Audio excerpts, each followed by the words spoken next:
Bonjour, j'espère que vous allez bien. Moi, je vais très bien par la grâce de Dieu. Je suis Annick Abba, alias la femme atypique, alias la femme de ménage. Bienvenue sur mon compte ou sur ma chaîne.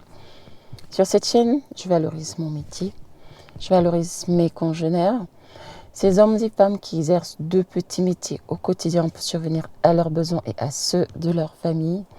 Je parle d'entrepreneuriat. J'encourage les femmes à se lancer dans l'entrepreneuriat avec de petits budgets parce que c'est exactement ce que j'avais fait. Je parle des changements que le Seigneur opère dans ma vie depuis que j'ai fait le choix de revenir à lui. Alors si tu es cette femme brisée, méprisée, rabaissée, chosifiée, on t'a souvent dit que tu ne vaux pas grand-chose, tu en es convaincu. Ta vie aussi entre désespoir, regret, frustration, dépression, colère, amertume, jalousie. Il t'arrive de noyer tes soucis dans de l'alcool. Sache que tu es au bon endroit. Il y a quelques années, j'étais comme toi, peut-être même pire que toi. Je suis issue d'une famille chrétienne. J'ai reçu une éducation assez stricte. Mais à mes 24 ans, j'ai fait le choix d'abandonner le Seigneur. Je voulais vivre comme les jeunes de mon âge. Je voulais découvrir autre chose. J'en avais marre de vivre en menant une vie disciplinée. Et j'ai commencé à faire des mauvais choix. Qui dit mauvais choix, dit conséquences. Ça a duré environ 12 à 13 ans. Jusqu'à ce que je devienne maman. Et là, je me suis dit, Annick, tu ne peux pas élever ton enfant dans un environnement pareil. Tu ne peux pas élever ton enfant dans un environnement aussi tumultueux. Je suis allée chercher des solutions. J'ai recommencé à lire. Je me suis intéressée au développement personnel. J'écoute des conférences, je suis des formations. Je me suis abonnée à toutes les chaînes YouTube qui pouvaient me permettre de m'améliorer. Je me suis abonnée à toutes les pages Facebook qui pouvaient me permettre d'atteindre mes objectifs. Bien sûr, je me suis imposé une discipline et j'ai repris ma vie de prière. Alors, si tu veux donner une autre orientation à ta vie, je ne te dis pas qu'il suffira de faire ça. Non. Identifie tes problèmes. Fixe-toi des objectifs, impose-toi une discipline. Si ça a pu marcher pour moi, assurément, ça marchera aussi pour toi. Aujourd'hui, je vais parler des femmes. Mais en fait, je ne vais pas parler, je ne vais pas encore aborder le sujet ou alors peut-être la série des vidéos sur Mireille Tipama. Non, je suis encore sur les hommes, donc sur Jean-Claude Tipama.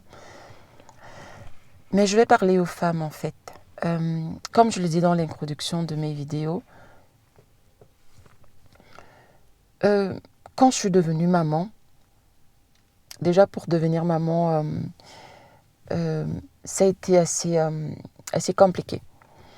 Ça a été assez compliqué, pourquoi ? Parce que l'éducation que j'avais reçue, les valeurs que j'avais reçues, par rapport à mes problèmes de santé, ma santé qui était très fragile, je ne voulais pas faire des enfants sans être sûre. Je ne voulais pas faire d'enfants sans être prête psychologiquement, physiquement, socialement, matériellement, parce que j'ai toujours su que être parent, c'était une lourde responsabilité.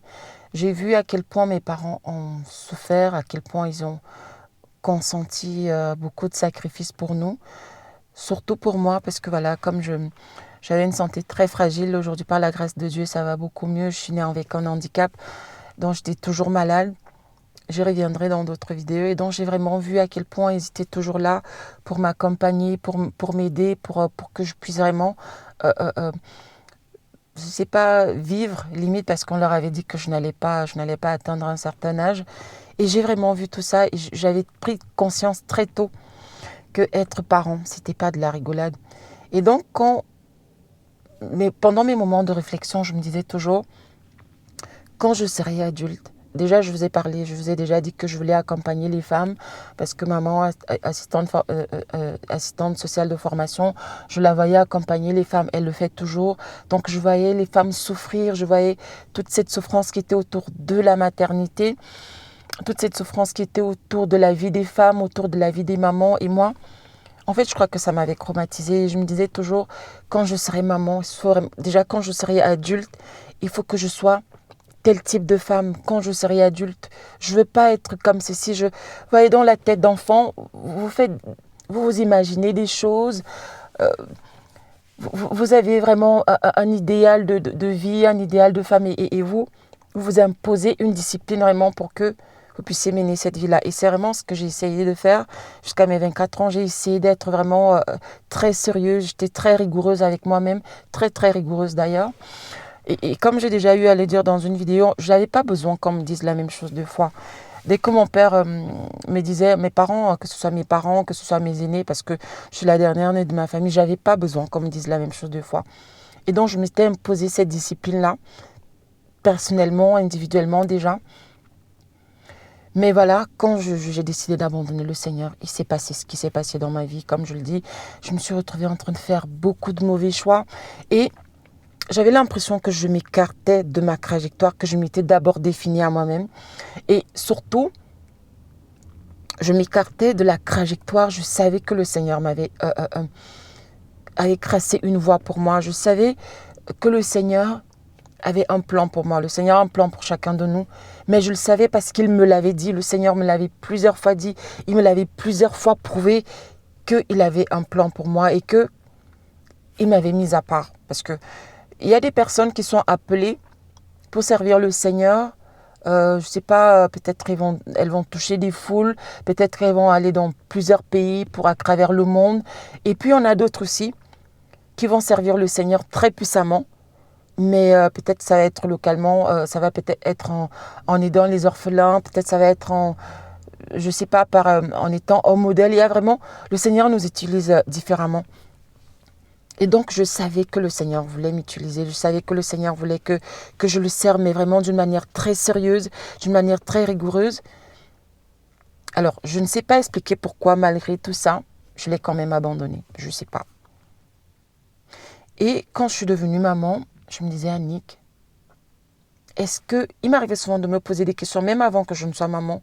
Je me disais toujours, Annick, est-ce que tu es fière de la vie que tu es en train de mener? Annick, est-ce que tu es fière de toi?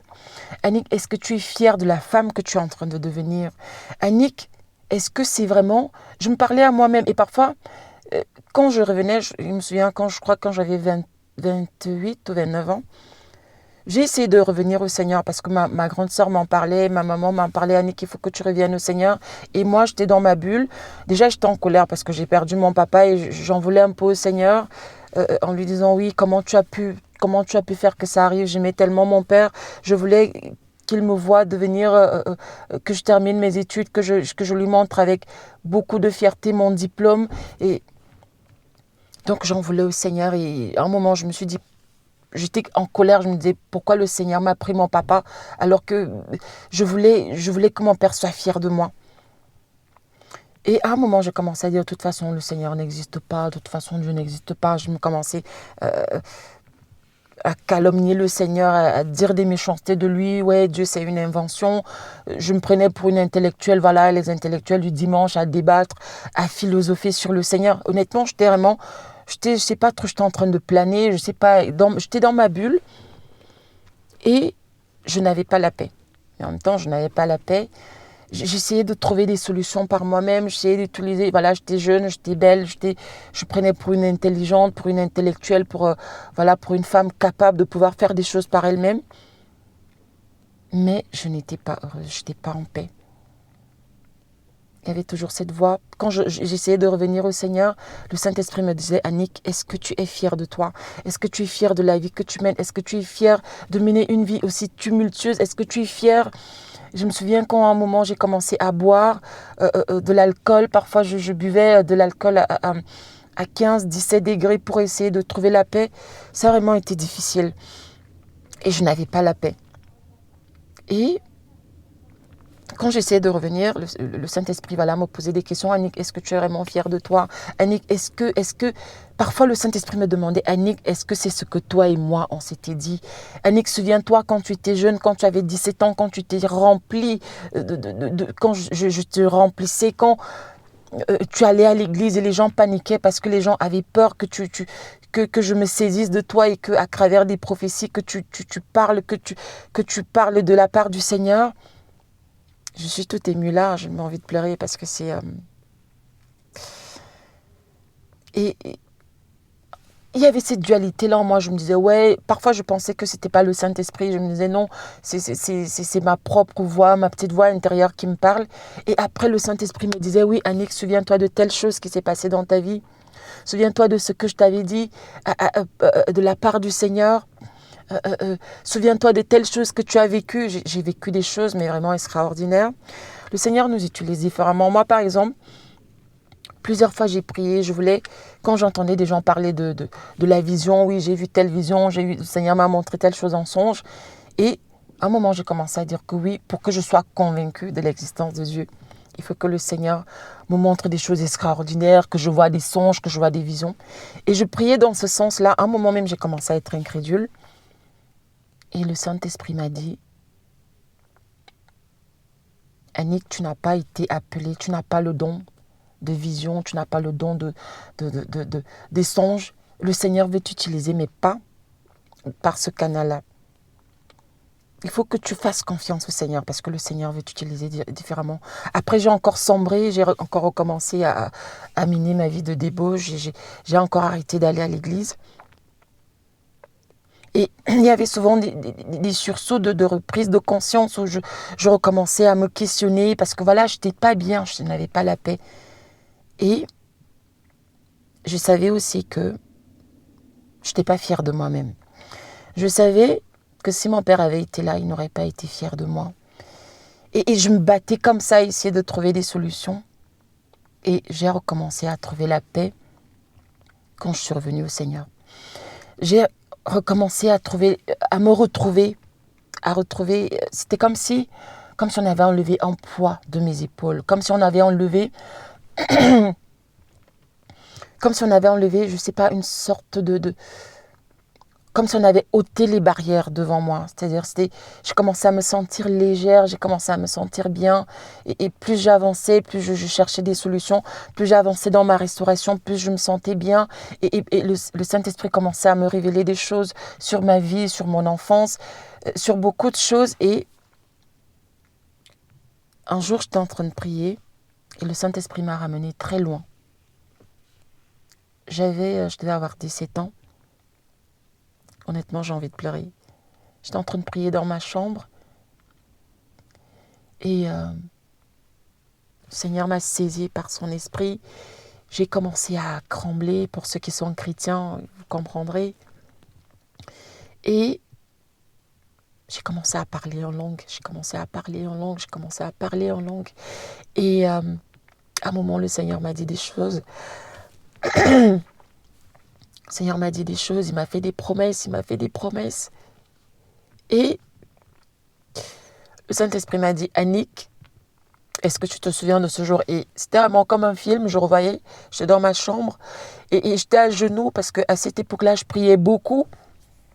Et, excusez-moi, je priais beaucoup et je pouvais rester des heures à prier.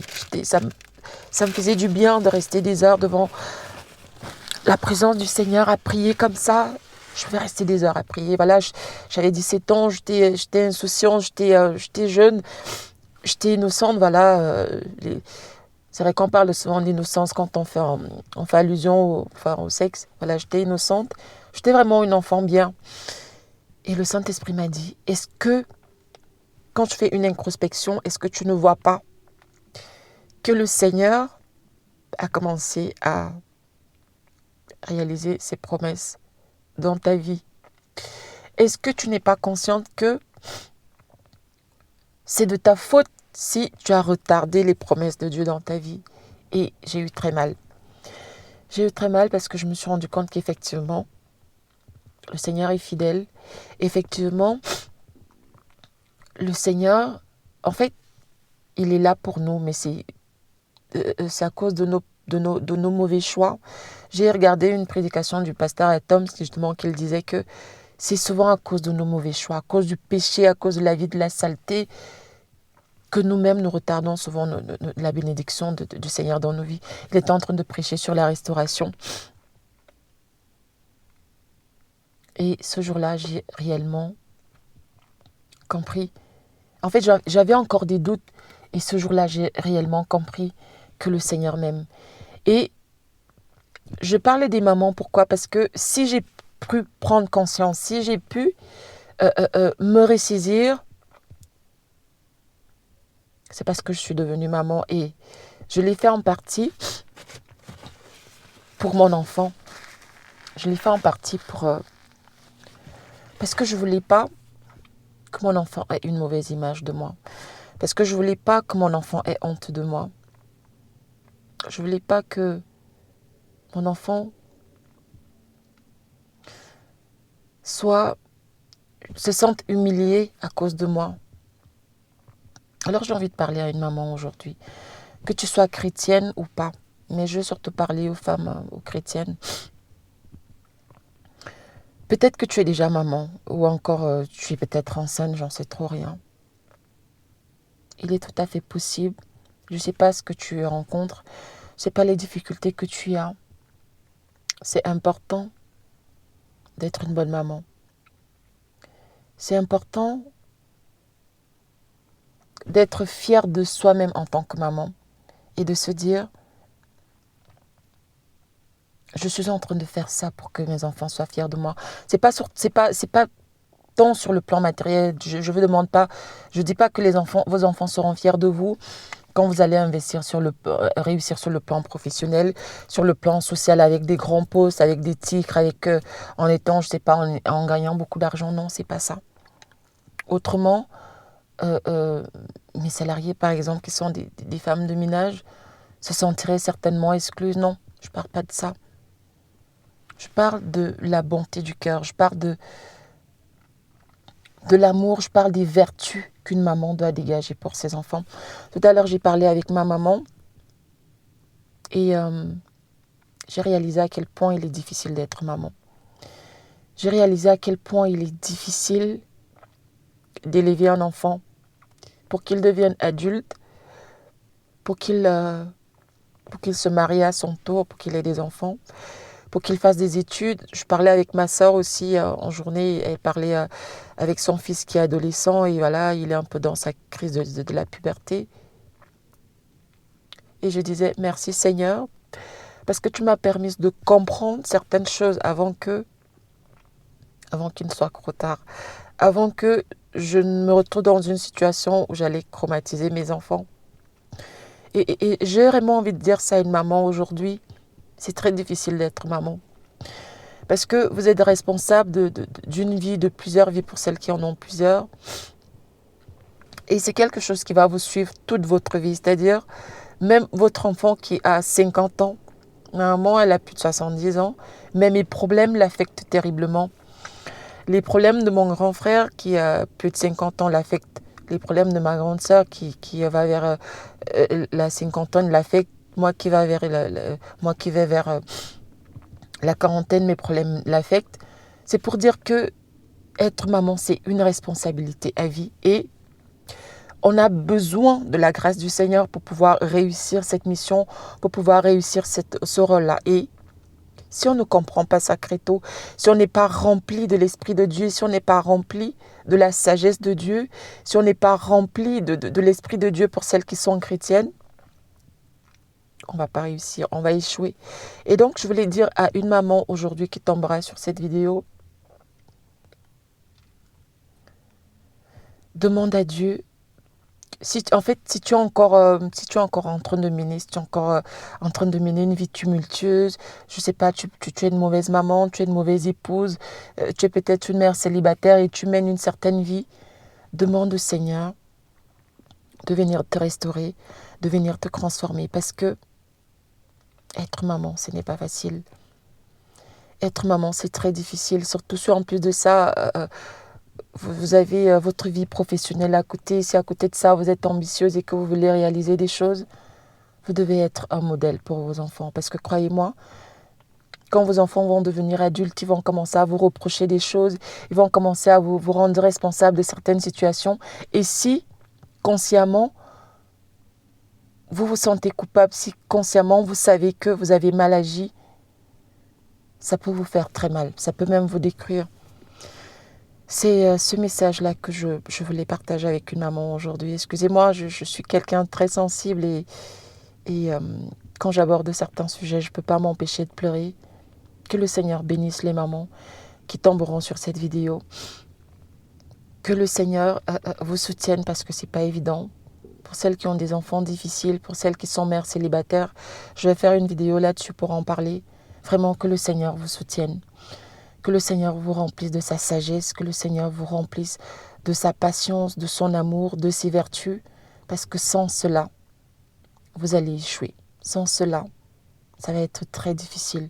Parce que être maman, je dis souvent que c'est un CDI à vie. Tant que vous serez en vie, votre rôle de maman ne prendra pas fin. Il va vous suivre, ça sera après les petits-enfants, après ça sera les petits-enfants, après ça sera gérer les belles-filles, les beaux-fils, gérer les belles familles de vos enfants. C'est une lourde responsabilité et sans la grâce de Dieu, vous n'y arriverez pas. En tout cas, vous n'allez pas réussir.